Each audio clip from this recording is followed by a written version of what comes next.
Bonjour à tous. Ce qui nous réunit ici est bien sûr la crise de confiance qui fait largement débat et qui se transforme même en défiance politique, qui se manifeste en tout sujet qu'on évoque. Bien sûr les vaccins, nous évoquerons aussi la crise de la représentativité. Pour en parler, à ma gauche, Pierre-Henri Tavoyot, philosophe, maître de conférence à Paris 4, et vous êtes auteur de plusieurs ouvrages, notamment le dernier chez Michel Lafon qui s'appelle La morale de cette histoire, guide éthique pourtant incertain. À ma droite, François Boulot, avocat, porte-parole des Gilets jaunes à Rouen, auteur du manifeste La ligne jaune et bientôt, au cours de ce premier semestre 2001 au lien qui libère, un ouvrage sur la crise de confiance. Donc vous êtes particulièrement aiguisé pour parler de ces sujets. Je voudrais commencer par pour entamer ce débat, sur un constat. Est-ce que vous partagez le constat d'Emmanuel Macron qui a été fait notamment dans le journal L'Express sur finalement ce relativisme excessif, la question du tout se vaut, est-ce qu'il n'y a plus de compétences, plus d'experts, plus de raisonnement? Est-ce que cette photographie-là qu'il fait, eh bien, elle a quelque chose de juste, qu'on partage ou non les opinions d'Emmanuel Macron? Oui, je pense que c'est. On a le sentiment qu'il y a, je pense, une très très grande diversité d'intervenants en fait. Pour le dire rapidement, il y a 50 ans, notre espace public était tenu par, j'allais dire une dizaine, une vingtaine, une trentaine de personnes qui étaient les leaders d'opinion et qui faisaient, si je puis dire, la pluie et le beau temps. Les réseaux sociaux ont changé beaucoup de choses sur cette question puisque nous sommes tous en quelque sorte des experts à égalité.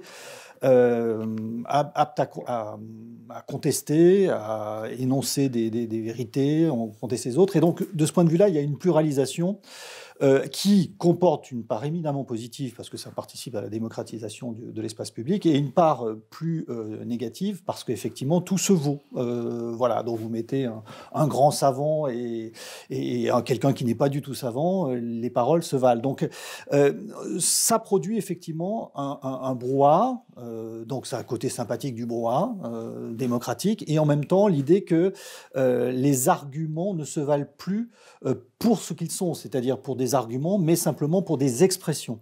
Et ça, je pense que c'est effectivement quelque chose qui peut être profondément nocif. Hein, mais attention, les choses sont ambivalentes, hein, à la fois la démocratisation et en même temps cette irruption brutale d'un certain nombre d'opinions qui surgissent. Mais est-ce que l'opinion publique, François Boulot, mord à l'hameçon quand on lui présente l'opinion d'un expert, par exemple sanitaire, et l'opinion de quelqu'un qui n'a pas beaucoup étudié la question? Est-ce que finalement l'opinion publique considère qu'ils sont à égalité, même si techniquement sur un réseau ils peuvent l'être?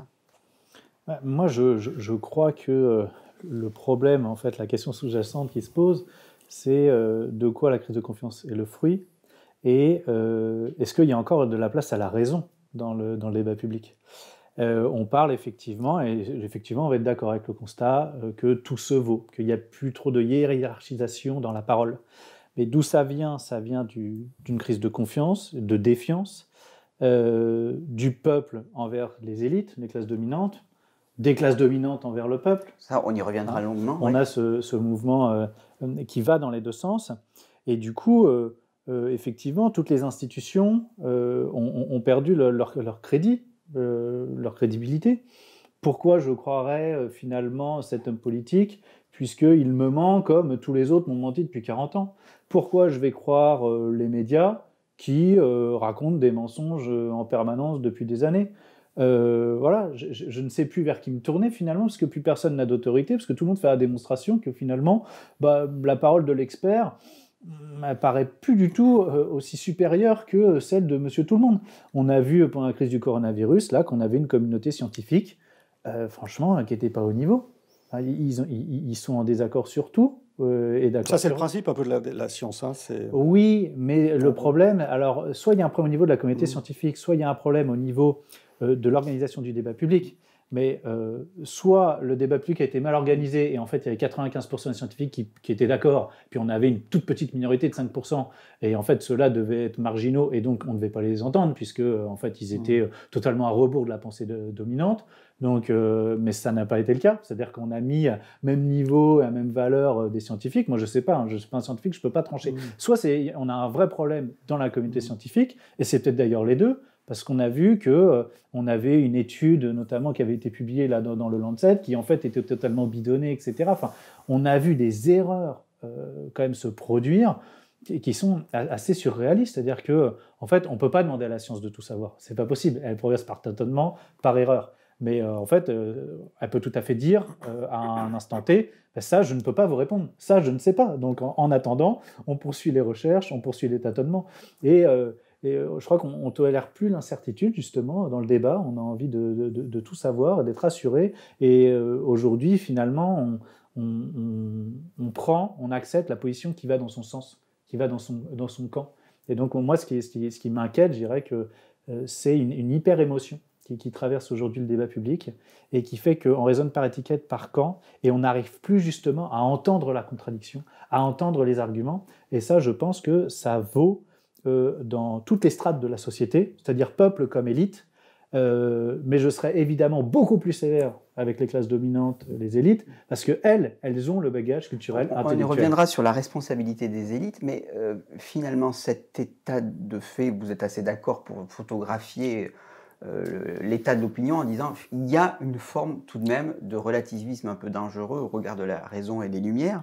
Est-ce que c'est une spécificité française? On pourrait se dire oui, parce qu'il y a des traits justement de cette élite française. On le voit par rapport au vaccin, hein, où il y a une spécificité française sur le retard. Ou alors est-ce que c'est quelque chose de bien plus large qui traverse tous les pays développés et qui est effectivement qui a partie liée avec la crise économique? Je crois que c'est un phénomène beaucoup plus profond, c'est la victoire de l'esprit critique. Et l'esprit critique, c'est une chose formidable. Simplement, c'est la question de la limite de l'esprit critique. C'est-à-dire que quand on dit « je pense, donc je suis, donc je doute, je pense, je suis », tout le monde dit « mais c'est formidable, c'est quelque chose d'absolument fabuleux ». Mais où va-t-on mettre un terme à l'esprit critique, c'est-à-dire pour produire des éléments en commun. Et donc, on a une philosophie française qu'on appelle la French Theory, qui était la philosophie de la déconstruction, c'est-à-dire l'idée que précisément, il n'y a pas de fait, il n'y a que des interprétations, la vérité est un concept qui doit être déconstruit, et donc cette philosophie française a produit un schéma qui est un schéma de mise en cause totale, et on le voit dans tous les domaines, il faut tout déconstruire, et d'ailleurs, même sur le plan éducatif, on exige des enfants qui soient détenteurs de l'esprit critique dès l'école maternelle, on exige qu'ils déconstruisent les genres, les stéréotypes, avant même de les avoir compris, donc on a effectivement quelque chose qui relève d'une sorte d'hypertrophie, à mon avis délétère, de cette logique déconstructive. Mais après, il ne faut pas tout confondre, parce que je trouve malgré tout intéressant ce qui s'est passé sur le débat scientifique avec la crise sanitaire, parce que, en fait, on pensait jusqu'à présent que la science était la vérité. Mais la science, ce n'est pas la vérité. La science, c'est le débat permanent. Simplement, ce n'est pas le même débat. Le débat scientifique n'est pas le même débat que celui de l'espace public. Dans l'espace public, effectivement, c'est un espace public démocratique, on est face à face, on discute. Je ne vais pas faire état de mes recherches de 10 ans, il faut que je sois convaincant ici et maintenant, que je sois plausible. Donc la logique, c'est la plausibilité.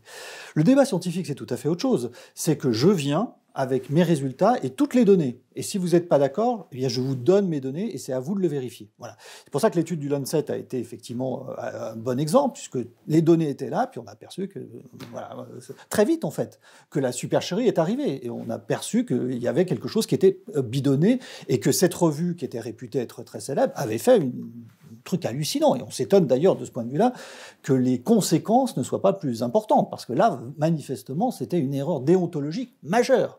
Donc, on a découvert l'idée que cette science n'est pas une usine à vérité, mais une usine à débat. Et on le sait, depuis l'épistémologie de Karl Popper, le but de la science, c'est pas de montrer que les vérités, c'est de montrer les erreurs. C'est ça le but de la science. Les vérités, on ne sait jamais. L'erreur, on peut être certain. Je ne sais pas si tous les signes sont blancs, mais il suffit que je vois un signe noir pour être certain que c'est faux. Donc c'est ça la logique de la science. Donc on est en train de découvrir ça, et ça c'est plutôt bien. Donc je serais un peu contre-intuitif en disant que notre espace public progresse. en sortant de la naïveté scientiste qui était de dire, voilà, il y a des gens qui savent et des gens qui ne savent pas. Les gens qui savent, ils ne sont pas forcément d'accord entre eux. Cette naïveté scientiste, je reviens à ma question, est-ce qu'elle est spécifiquement française? Parce qu'on a par tradition eu une sorte de... On a auréolé de toutes les vertus la science par rapport par exemple à la science molle.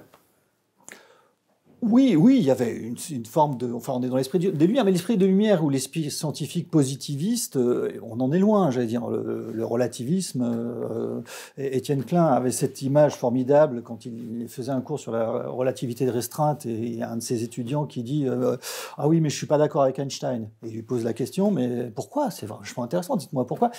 Cette théorie, je ne la sens pas ». Voilà. Ça, c'est typique. Je ne la sens pas. C'est-à-dire l'idée que voilà, la petite intuition se confronte à l'opinion. C'est ça le relativisme. Je ne la sens pas. Donc, c'est quelque chose, je crois, qui n'est pas spécifique à la France, qui relève d'une sorte de... C'est très dur pour les penseurs des Lumières, parce qu'on était tous convaincus que plus de savoir, plus d'esprit critique, c'était la liberté assurée. Et le bonheur, en plus. On s'aperçoit que ce n'est pas le cas. Que plus de savoir, ça produit des trucs qui partent dans tous les sens, et plus d'esprit critique, ça produit une déconstruction généralisée. Et donc, qu'est-ce qu'il faut faire par rapport à ça? Il faut encore plus d'esprit critique, voilà, et encore plus de savoir. Donc, il faut encore plus bosser, et que ça n'aura sans doute pas de fin. C'est ça la cruelle leçon des Lumières, c'est que les Lumières, on les atteindra jamais. Mais il faut pourtant continuer à travailler. François Boulot, vous partagez cette idée, notamment sur la spécificité française ou non, parce qu'il y a un problème finalement qui dépasse la France et qui est assez universel, hein, c'est la relation entre le savoir de l'expert et celui de l'opinion publique. Je pense que vous faisiez le lien qu'il faut. La crise de confiance, elle n'est pas spécifique à la France. On voit ce qui se passe aux États-Unis, où on a des phénomènes similaires avec une défiance d'une grande partie du peuple vis-à-vis des élites. Trump était l'incarnation de ça. Donc on a ce phénomène de polarisation du débat public aux États-Unis comme on l'a en France. On voit la montée des populismes dans différents pays, l'Italie, la Hongrie, etc. Donc en fait, il est évident qu'on a aujourd'hui des circonstances économiques qui expliquent au moins en partie, en grande partie, les rapports sociaux et aujourd'hui la crise de confiance qui est l'une des conséquences. Je prends une métaphore, mais si quelqu'un a déjà joué dans une équipe de sport, par exemple de foot, quand tout va bien et qu'on marque des buts et qu'on gagne, généralement l'ambiance elle est bonne, tout le monde se fait confiance puis on se passe la balle. Puis quand on commence à enchaîner les défaites et que ça se passe de moins en moins bien, tout le monde perd un peu confiance, en lui-même d'abord, puis en ses partenaires, donc on se passe plus le ballon, et puis c'est là que commencent à survenir les conflits. Bon. Alors la métaphore, c'est pour expliquer quoi? C'est qu'on a une situation économique qui depuis 40 ans se dégrade. Et on a des indicateurs clairs, c'est-à-dire qu'au-delà de la croissance qui ne cesse que de faiblir en fait depuis 40 ans, chaque décennie, on perd un point de croissance. Ça fait maintenant 20 ans qu'on peine à avoir un peu plus d'un point de croissance en moyenne. On a un chômage qui, depuis le milieu des années 80 en France, est entre 8 et 10%. C'est une situation totalement anormale, c'est-à-dire qu'on ne devrait pas être au-dessus de 5% pour pouvoir être au plein emploi. Donc ça veut dire qu'on a quantité des millions de personnes là qui sont inactifs, pas parce qu'ils ne veulent pas travailler, juste il n'y a pas d'emploi, parce qu'on a laissé se faire des délocalisations, etc. Bon, on a un taux de pauvreté qui progresse depuis le début des années 2000, avec aujourd'hui un taux qui a atteint plus de 14%. On a 9 300 000 personnes qui sont sous le seuil de pauvreté, c'est-à-dire avec moins de 1 000 € par mois. Bon, on a cette dynamique-là qui engendre quoi? Qui engendre deux conséquences, ou plutôt, il faut l'associer à un premier facteur qui va engendrer une conséquence. Le facteur, c'est que dans ce temps d'effondrement, en tout cas de dynamique, qui n'est plus du tout une économie prospère, on a les revenus des 1 ou des 0,1% qui explosent depuis au moins le milieu des années 90. On a le journal Challenge qui avait révélé qu'en 1996, des 500 familles les plus fortunées de France, elles comptaient pour 6,7% dans le PIB français. Et le même journal nous dit en 2017, elles sont passées à 25%. En 2018, elles sont passées à 30% du PIB. Bon, et des stats comme ça, on en a plein, de plus en plus, qui arrivent. Donc, si on a une captation des richesses de plus en plus par les 1 ou les 0,1% les plus riches, dans une situation économique qui ne cesse de se dégrader, c'est quoi la conséquence? C'est que tous les autres, ils sont en train de s'appauvrir. Et on a les premières études de l'INSEE qui commencent à sortir, et notamment une assez récente qui nous explique que sur les 10 dernières années, c'est-à-dire les conséquences de la crise de 2008, on a 10% de la population française qui a vu son niveau de vie baisser. On a une autre étude de l'INSEE qui nous explique qu'en 2018, à cause du budget Macron, etc., c'est 30% de la population française qui a vu son niveau de vie baisser.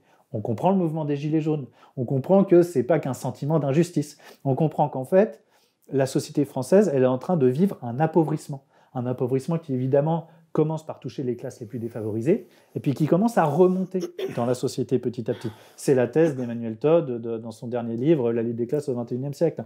Et il n'avait pas encore les études de l'INSEE parce que ce n'était pas encore sorti. Mais donc, on commence à voir ces études-là arriver.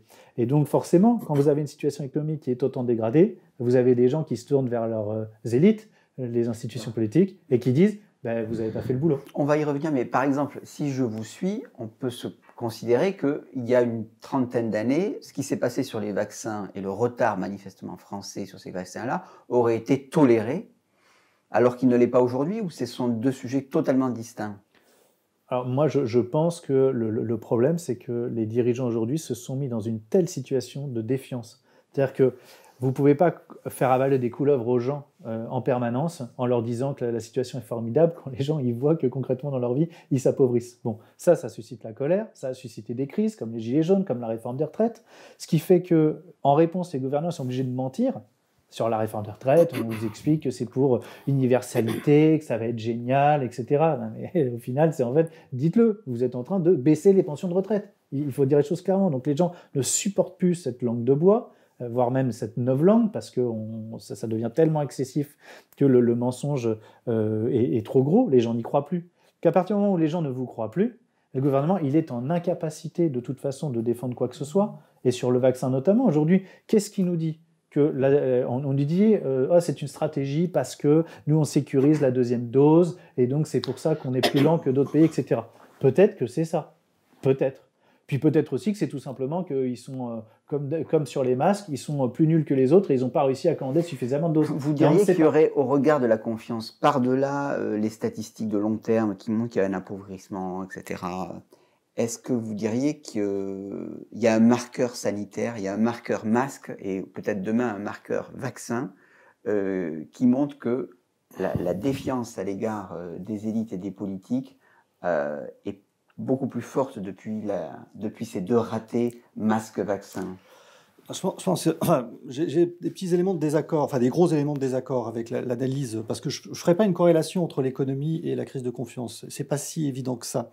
Pourquoi ? Parce que depuis que la République existe, il y a le mot crise de conscience existe, est là, crise de confiance. Je suis en train de lire l'histoire contemporaine d'Anatole France, les 4 romans, la crise de confiance est partout. Donc c'est consubstantiel à la République et même à la démocratie. C'est-à-dire qu'à partir du moment où on ne se fie pas à une sorte de transcendance qui tombe du ciel, on est dans une situation systémique de crise de confiance. Donc je ne ferai pas une corrélation. Je pense que plus que la situation économique, parce que si c'était le cas, les pays où la situation économique est encore plus dégradée seraient en situation de crise de conscience supplémentaire. Or, ce qu'on voit, c'est que les pays émergents, où les conditions de revenus ne sont pas excellentes, en fait, sont extrêmement confiants dans l'avenir. C'est ça la différence. En dynamique. Oui, en dynamique, mais malgré tout, c'est la situation là, en dynamique et en valeur absolue, donc je ne ferai pas la correction. Nous, on a un appauvrissement. Là où eux sont pauvres, mais sont en train de progresser. Il n'y a pas d'appauvrissement. Le PIB reste à peu près stable. Enfin, les inégalités de niveau de vie pour 30% des Français. Les inégalités sont les moins importantes du monde, ou presque. La redistribution fonctionne le mieux. Donc, la corrélation ne paraît pas évidente. En revanche, le point qui me paraît vraiment clé, c'est le sentiment de dépossession. Alors, on peut relier ça, c'est pour ça que le désaccord n'est pas total, on peut relier ça, c'est le sentiment de dépossession. La démocratie, c'est la promesse d'être maître, pour le peuple, d'être maître de son destin. Or, où qu'on regarde et où qu'on voit, aujourd'hui en France, on a le sentiment que notre destin nous échappe.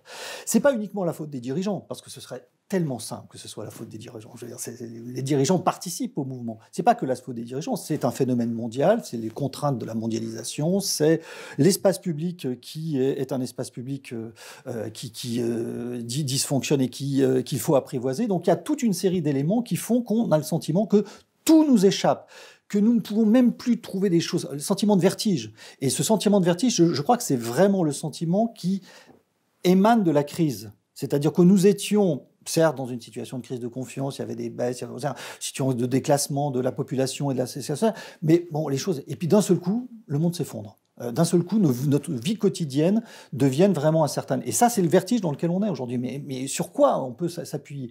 Et donc, cette dépossession est encore accentuée. Et ça, c'est une vraie logique. Donc, le problème n'est pas tellement les élus. Les élus, j'allais dire, je serais à leur place, vous seriez à leur place, on ne ferait probablement pas mieux. Est-ce que cette dépossession, elle est quand même pas décidée par les élites qui décident de ne pas décider? Alors, il y a quand même un processus long d'abandon de souveraineté, quelque part de perte du contrôle. Mais c'est pas les élites, ou alors les élites deviennent une catégorie tellement vaste, c'est-à-dire que nous sommes nous-mêmes extrêmement vigilants sur nos libertés. La loi sur les drones manifestants, on ne veut pas être filmé quand on est manifestant. Nous avons créé, et nous sommes complices, nous avons créé des contre-pouvoirs qui sont aujourd'hui en situation d'abus de contre-pouvoir qui empêchent le pouvoir. Donc je ne dirais pas qu'il faut... Donnez-nous des exemples. Les exemples, c'est effectivement, vous avez des syndicats qui sont des syndicats qui bloquent des situations, des décisions. Vous avez des lois, on assiste à des dégradations dans des manifestations. Manifestement, les policiers ne sont pas aptes à mesurer, à maîtriser les situations. Nous avons un conseil constitutionnel qui fonctionne merveilleusement bien, mais qui sanctionne systématiquement toutes les actions possibles. Nous avons sur les vaccins des procédures de consentement qui sont juste sidérantes parce que les gens sont tétanisés par le fait de pouvoir oulala, ça va se retourner contre nous, donc il faut qu'on évite les procès potentiellement à venir. Et donc nous sommes tous complices de cette situation d'impuissance. C'est pas quelque chose qui est uniquement le lot des élites. La crise de confiance, on est tous responsables. Oui, mais à des degrés très divers. C'est-à-dire que, non, moi je mets en cause les élites et les classes dominantes très clairement. Le sentiment d'impuissance... Parce que c'est qui les classes dominantes exactement? Moi je parle de la classe politique, médiatique et celle qui détient l'argent, le capital. Ici, c'est nous. Ça en fait partie, mais je dirais que Marianne, vous voyez... mais c'est toujours le truc, non, c'est les médias, mais c'est les autres. Mais je vais vous dire pourquoi. Je veux dire pourquoi Marianne, je ne le mets pas dans le même sac que beaucoup d'autres médias. C'est bien, vous ne serez pas coupé là-dessus. Donc, mais vous allez voir, c'est pour une raison vraiment très simple. Et d'ailleurs, je l'ai constaté en arrivant dans les locaux. Je vois, il y a une affiche et une de Marianne, c'est le débat interdit sur l'euro. Voilà, donc je vois ce sujet-là. Effectivement, vous voyez, par exemple, il y a un débat qui est interdit aujourd'hui dans le débat public, c'est le débat sur l'euro. Interdit par qui? Interdit par mais vous ne pouvez pas parler de ça dans les médias. Si, vous êtes en train de le faire. Donc oui, c'est franchement le truc. Non, mais c'est vrai qu'à Marianne, il n'y a pas de sujet tabou. Il n'y a pas de sujet tabou. Mais je veux dire, je vais vous donner un exemple. On se met toujours dans les situations paranoïaques en disant on nous interdit de débattre, mais allons-y. Mais moi, je vais vous donner un exemple très précis. Il m'est arrivé donc d'être invité sur des plateaux comme sur des chaînes d'information en continu. Bon. Et à un moment donné, on parlait du référendum d'initiative citoyenne, et puis le présentateur me dit « Mais alors, vous voulez le référendum d'initiative citoyenne, puisque c'est une revendication des Gilets jaunes, alors vous voulez faire un débat, un référendum sur la peine de mort? C'est ça que vous voulez ?» Puis je lui dis « Non, franchement, écoutez, sur les ronds-points, je n'ai pas entendu parler de ça. » Il fait « Alors, qu'est-ce que vous voulez? Un référendum sur l'euro? C'est ça que vous voulez? » Pourquoi pas? Pourquoi pas, vous voyez, mais c'est pas interdit. Pour ce présentateur, comment vous pouvez dire que c'est interdit? Mais pour ce présentateur-là, mais j'ai voulu engager le débat et il m'a coupé parce que ça l'intéressait pas. Et en fait, si vous voulez, le problème, donc je vous ai répondu sur la question. Mais moi, je connais des espaces publics où les choses sont interdites. Revenons aux élites. Voilà, je reviens à la question de base qui est l'impuissance. Je suis d'accord sur ce constat d'impuissance. Et je suis aussi d'accord pour dire que évidemment que ça tient en partie à la mondialisation et à cette difficulté qu'on a, puisqu'on a des grandes entreprises, des multinationales qui, via l'évolution des moyens de transport, technologiques, etc., peuvent délocaliser, etc., plus facilement. Donc ça crée une dépossession du pouvoir des États de réguler le marché, de réguler les activités économiques. Sauf que, et c'est là où on va être en désaccord, c'est que les élites, en particulier politiques, ont décidé de se déposséder justement des moyens de régulation qu'avaient les États sur les activités économiques. Et en France, notamment, c'est les transferts de souveraineté qui ont été concédés à l'Union européenne. On n'a plus la maîtrise de notre monnaie. C'est-à-dire que quoi qu'on en dise, l'euro, ça ne marche pas. Il n'y a que nous, en France, qui pensons encore que ça marche. Les économistes, y compris des prix Nobel d'économie américains, il l'avait prédit avant, hein. Même Milton Friedman, qui est l'un des tenants du néolibéralisme, il avait dit « Votre truc, là, les Européens, ça ne va pas marcher. » Ça n'est pas possible, parce que... pour un néolibéral, c'est clair. Mais non, mais c'est clair. C'est pas ça. C'est pas du tout anormal. Ça ne peut pas fonctionner parce que pour que ça crée forcément des déséquilibres économiques.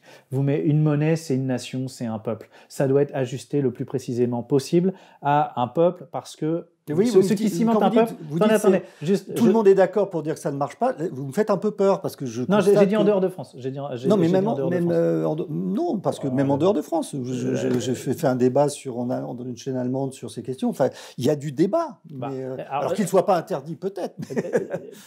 Bien sûr, on peut en débattre, alors, si vous voulez. Non, mais ce n'est pas le sujet, mais en tout cas... Ce qui ne marche pas, si vous voulez, c'est qu'une monnaie, c'est un peuple, et un peuple, qu'est-ce qui fait peuple? C'est la solidarité qu'il y a au sein des citoyens qui composent ce peuple. Sauf qu'il n'y a pas de solidarité au sein de l'Union européenne, et notamment, si vous voulez, l'Allemagne et les pays du Nord qui bénéficient d'un euro qui est sous-évalué pour eux devraient payer, donc être solidaires en fait, et opérer des transferts d'argent pour les pays qui en souffrent, comme la France et l'Italie notamment, et ça ne se fait pas. Donc, on crée des déséquilibres. De la même manière, les élites ont abandonné donc, le pouvoir commercial, c'est-à-dire que le marché unique européen nous empêche de mettre des barrières commerciales au sein du marché unique, et pour ce qui est du tarif commun extérieur, c'est l'Union européenne qui décide. Et en plus de ça, c'est l'Union européenne qui conclut des accords de libre-échange, etc. C'est-à-dire que les dirigeants politiques organisent la dérégulation de l'économie, ou en tout cas laissent faire, en ayant consenti ces leviers de souveraineté à l'Union européenne, laisse faire l'Union européenne dans son œuvre de dérégulation. Et en plus, l'Union européenne nous impose une certaine politique économique. C'est-à-dire qu'aujourd'hui, de toute façon, qu'est-ce qu'on veut leur reprocher aux dirigeants? Ils ne peuvent pas faire autre chose. Ils ne peuvent pas faire autre chose que l'austérité. Ils ne peuvent pas faire autre chose que baisser les impôts sur la production. Ils ne peuvent pas faire autre chose que flexibiliser le marché du travail. Alors forcément, ils ont bon dos de nous dire on ne peut pas faire autrement. Bah oui, mais en fait, tant qu'on fait comme ça, la situation économique, elle va continuer à se dégrader. Alors, ce que vous développez sur les inégalités, sur la situation économique, est un exemple du manque de maîtrise de son destin. Qu'est-ce qu'on pourrait faire? Je pensais que vous alliez développer l'idée de tout ce qui est la représentation du référendum d'initiative citoyenne, où finalement c'est un moyen de reprendre la main sur son destin et de renouer le fil de la confiance avec les politiques. Est-ce que finalement cette question-là institutionnelle, dont on pouvait se dire en 2018 qu'elle paraissait peut-être un peu trop juridique, finalement elle a pris dans le débat, y compris chez des gens qui n'avaient pas fait du droit constitutionnel et qui finissaient par je ne pense pas qu'elle est prise dans le débat. L'énoncé du RIC, c'était quand même très présent. Non, mais vous avez eu deux crises. Vous avez une crise Gilets jaunes, où effectivement revendication d'horizontalité, et une crise sanitaire, revendication de verticalité. Donc voilà, on est typiquement dans une situation où d'un côté on demande plus de démocratie participative, de l'autre côté on demande plus de décisions. Et aujourd'hui, la crise de confiance, l'expression de Sieyès est intéressante. Vous vous souvenez, Sieyès disait l'autorité vient d'en haut, la confiance vient d'en bas. On est typiquement dans une situation où aujourd'hui ce qu'on reproche au pouvoir, c'est de ne pas faire son boulot. Je veux dire, le truc sur les vaccins actuellement, c'est vous n'êtes pas efficace. Et tout le monde est en train de se marrer des 35 citoyens, petite esquisse de démocratie participative, style convention citoyenne, pour dire c'est eux qui vont déterminer la politique vaccinale de la France. Mais c'est évidemment du foutage de gueule. Donc moi, je suis, de ce point de vue-là, très hostile, je le dis très clairement, au référendum d'initiative citoyenne. Non pas pour des raisons circonstancielles, parce qu'il me semble que, vu l'espace public que l'on a actuellement, qui n'a pas encore apprivoiser la révolution Internet. Ce qui fait que cet espace public est assez incertain et un peu indéterminé. On le voit, le désenchantement d'Internet est présent. Mais le problème du référendum d'initiative citoyenne, c'est que c'est un référendum qui va fonctionner uniquement comme contre-pouvoir et qui ne va pas être justement au cœur de ce qui, moi, me paraît le problème de la démocratie, c'est le problème du Kratos, c'est le problème du pouvoir. Donc, de donner, dans démocratie, il y a démos et Kratos. Moi, je ne pense pas qu'aujourd'hui, nous vivions une crise de la représentation. Je pense qu'on vit une crise de l'efficacité, de l'impuissance publique. C'est ça, le cœur du problème. Et c'est pour ça qu'il y a une crise de confiance. Parce que cet État, ces citoyens, ces élus, ne peuvent pas faire leur boulot, même quand ils le souhaitent. D'ailleurs, on le voit, les chefs d'État sont plutôt bons en situation de crise, quand le débat se simplifie. Sarkozy a été plutôt bon dans la crise financière 2008, Hollande a été plutôt bon dans la crise des attentats, et Macron est pas trop mauvais dans la crise sanitaire ou dans la gestion même de la crise des Gilets jaunes. Bon, enfin, mon interlocuteur ne sera pas d'accord, mais il n'a pas été mauvais politiquement parlant. Mais dans les situations de crise, ça fonctionne, parce que le débat simplifie et les leviers arrivent. Mais créer des conventions citoyennes pour le climat ou des trucs comme ça, on produit des effets d'impuissance publique. Et moi, ça aggrave le problème. Ça ne le résout absolument pas. C'est de l'impuissance publique ou de la puissance publique, le référendum d'initiative citoyenne? Alors, je ne sais pas si je poserai la question à ces termes. Ce que je vois, c'est qu'on a une société française qui politiquement est bloquée. Et Macron, il a 25% ou 30% de l'électorat. C'est la classe moyenne supérieure. Voilà. Et il gouverne que pour eux, et avec eux, et pour avoir à nouveau les suffrages. Puis il y a 70% des gens qui ne le supportent pas. Et c'est un mécontentement, voire une haine pour certains, qui est extrêmement puissante. Le référendum d'initiative citoyenne, c'est quoi la base? C'est que les gens se disent, bon, franchement, ouais, on a fait confiance aux élites et aux experts. On sait peut-être, a priori, on sait moins qu'eux. C'est vrai, nous, on n'a pas fait d'études, etc. Mais franchement, vu le résultat qu'ils ont produit, on ne pourra pas faire pire qu'eux. Bon, voilà le raisonnement. Ça dit qu'on n'a plus confiance, que finalement, la présomption de compétence qu'ils avaient, on n'y croit plus beaucoup. Et sur la crise sanitaire, non, mais on ne peut pas l'appliquer. Je continue parce qu'après, c'est intéressant ce que vous avez dit et je veux rebondir en plus sur ce que vous aviez dit avant. Quand vous parliez de l'esprit critique et du savoir et que finalement, ça posait des problèmes et que la solution, c'est d'en faire encore plus. Moi, je suis d'accord pour dire que ce qu'il faut développer absolument, c'est le savoir et l'esprit critique.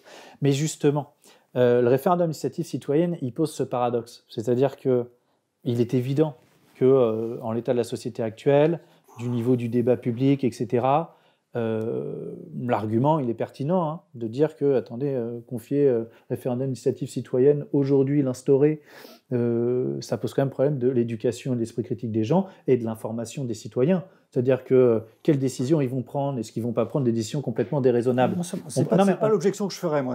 Personnellement. On peut se poser cette question-là, parce que tout le monde ne maîtrise pas tous les champs de la politique, de l'économie, etc. Personne ne maîtrise tous les champs. Exactement.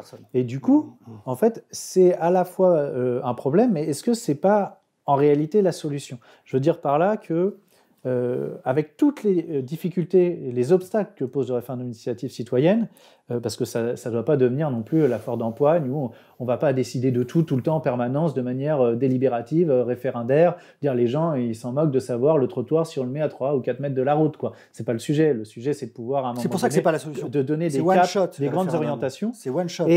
Mais je veux juste inciter, en fait, et dire un point qui me paraît intéressant dans l'aspect du référendum d'initiative citoyenne, c'est qu'il place, en donnant un outil d'intervention directe, il responsabilise les gens. C'est-à-dire que du jour au lendemain, les gens ne sont plus passifs. Aujourd'hui, ce qui fait le sentiment d'impuissance, au-delà de l'impuissance politique de l'État à dompter le capitalisme, on va dire, il y a ce sentiment que les gens ils sont dépossédés de leur pouvoir politique parce que qu'est-ce qu'ils font?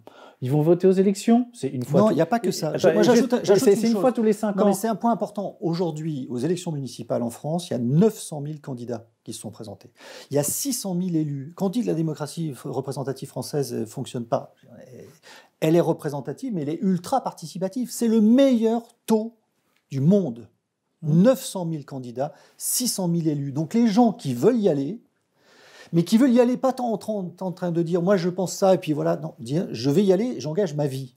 J'engage ma vie, c'est-à-dire j'engage ma vie, ma responsabilité. On sait que pour être élu aujourd'hui, il faut être sacrément courageux. Donc je veux dire, il y a cette possibilité et je trouve beaucoup plus, et ça c'est un élément d'optimisme dans notre société française, le fait qu'il y ait autant de candidats, autant d'élus. Le problème c'est qu'il n'y a eu pas beaucoup d'électeurs. Mais peu importe, j'allais dire. Non, mais ce que je veux dire, peu importe. Moi, je trouve que la santé politique, c'est des gens qui vont faire de la politique. C'est ça vraiment le point. C'est des gens qui sont prêts à s'engager. Alors évidemment, les élections, les dernières municipales n'étaient pas formidables sur le plan effectivement du contexte de participation, alors qu'en général, c'est là où les gens sont. Mais je trouve ça extrêmement positif. Donc il y a cette dimension. Et puis je trouve que c'est vraiment faire de la politique, parce que la politique, c'est vraiment être confronté à ça, c'est-à-dire c'est pas le choix entre le bien et le mal, c'est entre le mal et le pire. C'est ça une décision politique. C'est comme ça qu'on va voter d'ailleurs. Si on va voter en disant « moi je veux l'électeur parfait », bon, on ne trouvera jamais d'électeur parfait. C'est le moins pire. Alors là, je ne suis pas d'accord avec vous. L'élu, vous voulez dire. Le moins pire. L'élu parfait. Oui, l'élu parfait, pardon. L'élu parfait. En fait, alors, c'est là où je ne suis pas d'accord. Il y a deux choses. La première, c'est que je reviens juste sur le sentiment d'impuissance des gens. Ils se disent on vote une fois tous les 5 ans, parce qu'il n'y a que cette élection-là qui décide du sort de la nation et du cap qu'on prend en sélection présidentielle. Et là, on vote pour des candidats qu'on n'a pas vraiment choisis. Alors, on vote par défaut, là, on vote pour le moins pire. C'est les gens qui votent pour le moins pire.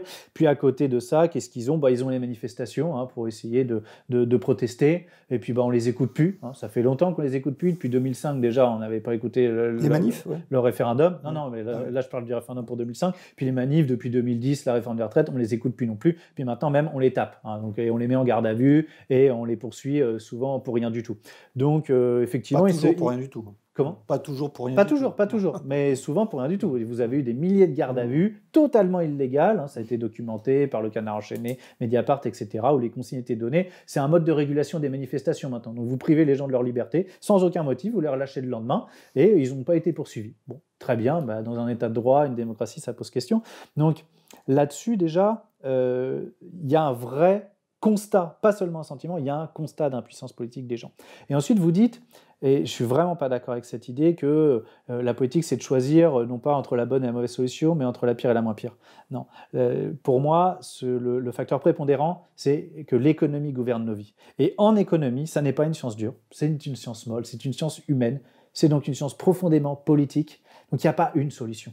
Il y a toujours un panel de choix. Et suivant les choix que vous allez faire, vous allez produire des conséquences différentes.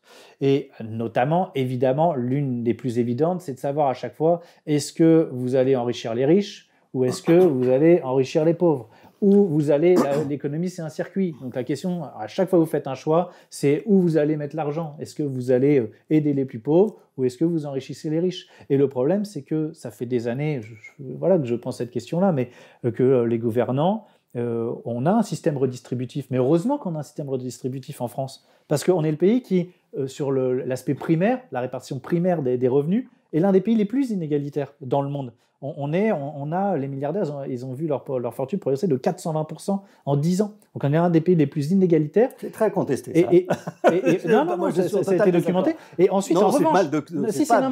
je parle de la répartition... Je parle de la répartition primaire des revenus. Et ensuite, sur la répartition secondaire, c'est-à-dire qu'une fois que l'État intervient et que par l'impôt et les prestations sociales, il redistribue, alors effectivement, on compense très largement et beaucoup plus que d'autres pays les inégalités. Mais comme on part de beaucoup plus loin que les autres pays, heureusement qu'on a ce système beaucoup plus redistributif, mais il devrait l'être encore plus, parce qu'en l'État, on a une évasion fiscale qui est évaluée à 80 ou 100 milliards par an, ce qui est absolument considérable. Je ne pense pas que l'économie gère nos vies, c'est ça le problème pour moi. Pour conclure, sur une pointe un peu d'optimisme et de solution, même si le débat est extrêmement complexe, vous avez parlé du RIC pour retisser le lien de confiance. Est-ce que, d'un mot, vous avez une autre solution ? Et puis vous, quelle est un peu, au-delà du diagnostic, l'idée qui pourrait émerger ? Alors, très rapidement, pour répondre juste sur l'économie qui gouverne ou pas nos vies, je voudrais juste dire que l'économie, c'est ce qui place les gens dans un sentiment d'insécurité. Quand vous avez créé un système, comme c'est le cas, qui est la guerre de tous contre tous, c'est une violence psychologique qui s'exerce sur les individus. Est-ce que je vais perdre mon travail ? Du coup, est-ce que je vais perdre ma maison parce que je ne pourrai plus rembourser mon prêt ? Est-ce que je vais pouvoir nourrir mes enfants, etc. Et ça place les gens dans une détresse très grande, ce qui fait qu'émotionnellement, ils sont très impliqués, très sensibles, et c'est ce qui rend difficile de mettre la raison au cœur de la réflexion. Et donc, c'est ça le problème de la crise de confiance. Une sorte de socialisation, quelque part, de l'économie. Oui, mais en fait, c'est disons que l'économie produit des effets psychologiques sur les individus et que le néolibéralisme qui a instauré la guerre de tous contre tous, elle a mis les gens dans une détresse de plus en plus psychologique. Et donc, aujourd'hui, on a une émotion très forte, une émotion négative qui a investi tous les pores de la société. Et ce qui est très difficile, c'est de remettre de la raison. Et parce que quand on remet de la raison, on peut mettre de la contradiction, on peut avoir des discussions. Et c'est ce qui permet de se sortir de soi-même et pour comprendre mieux le monde qui nous entoure et de trouver des compromis. Parce qu'effectivement, la démocratie, c'est l'art de trouver des compromis. Et moi, ce que je constate, un des problèmes fondamentaux aujourd'hui qu'on a et qui fait la crise de confiance, c'est qu'on n'arrive plus à discuter les uns envers les autres, qu'on raisonne camp contre camp, je le disais au début, et parce qu'on ne peut plus souffrir d'entendre la contradiction. La contradiction provoque des réactions épidermiques. On est immédiatement contre, et énervé et en colère. Et moi, il faudra arriver à je vous trouve très calme. C'est ce que j'allais dire, c'est que je pense qu'on est en train de se soigner. Le diagnostic existe pour un certain plan, c'est-à-dire effectivement, on surréagit, c'est la fameuse culture du clash.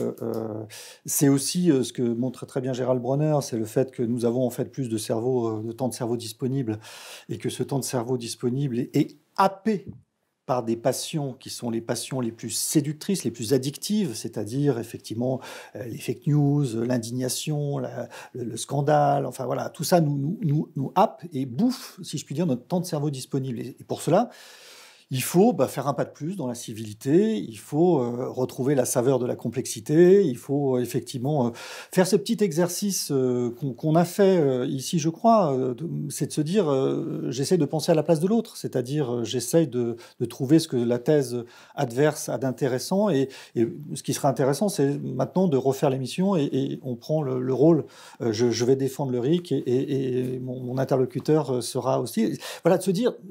Voilà, je suis très contre le RIC, mais en même temps, je comprends qu'on puisse le défendre comme une solution, etc. Et de faire cet effort-là, voilà, ça c'est le point clé. Ça s'appelait jadis à la Sorbonne la disputatio, c'est-à-dire qu'on donnait un sujet et on tirait au sort qui devait plaider pour et qui devait plaider contre. C'est un exercice qu'on devrait faire quotidiennement. Qu'est-ce que ça fait du bien?